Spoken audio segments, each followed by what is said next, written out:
June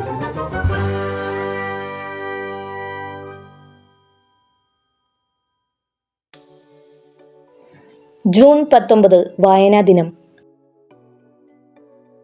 മലയാളിയെ അക്ഷരങ്ങളുടെയും പുസ്തകങ്ങളുടെയും പുതിയ ലോകത്തിലേക്ക് കൈപ്പിടിച്ചുയർത്തിയ കേരള ഗ്രന്ഥശാല പ്രസ്ഥാനത്തിന്റെ ഉപജ്ഞാതാവ് കൂടിയായ ശ്രീ PN പണിക്കരുടെ ഓർമ്മ ദിനമാണ് നമ്മൾ വായനാ ദിനമായി ആചരിക്കുന്നത്.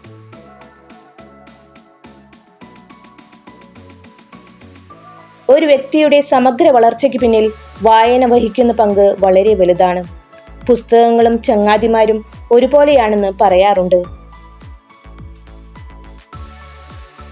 ഒരു നല്ല പുസ്തകം ഒരു വ്യക്തിയെ നന്മയുടെ പാതയിലേക്ക് നയിക്കുന്നു. അറിവിനും ആവശ്യത്തിനും അനുസരിച്ചുള്ള പുസ്തകങ്ങൾ ക്രമപ്പെടുത്തി വായിക്കുക. എല്ലാ ദിവസവും പത്രം വായിക്കുക. ഇനി എങ്ങനെയാണ് നമ്മൾ വായിക്കേണ്ടത്? വരികൾക്കിടയിൽ വായിക്കുക, വാക്കുകൾക്കിടയിൽ വായിക്കുക, വായിച്ചത് മനസ്സിലിട്ട് വിസ്തരിക്കുക.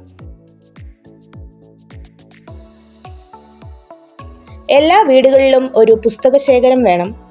കഴിവിനനുസരിച്ച് വായിക്കണം. വായിച്ചു വായിച്ച് കഴിവ് വർദ്ധിപ്പിക്കണം. വായിച്ചു വായിച്ചു വളരുക, വലുതാവുക, അത് ജീവിതത്തിൽ പ്രാവർത്തികമാക്കുക.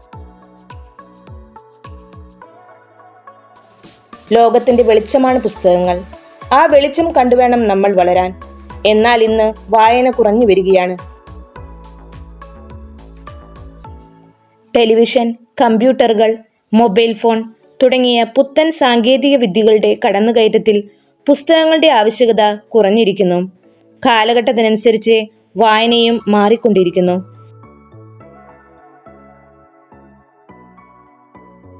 എത്ര വായിച്ചു എന്നതിനപ്പുറം വായിച്ചതിൽ നിന്നും നമ്മൾ എന്ത് നേടി എന്നതായിരിക്കണം പ്രധാനം. വായിച്ചാലും വളരും, വായിച്ചില്ലെങ്കിലും വളരും. വായിച്ചാൽ വിളയും, വായിച്ചില്ലെങ്കിൽ വളയും എന്ന് കുഞ്ഞുണ്ണി മാഷ് പറഞ്ഞിരിക്കുന്നു. എല്ലാ കൂട്ടുകാരും വായിച്ചു വളരട്ടെ എന്ന് ആശംസിക്കുന്നു. നന്ദി.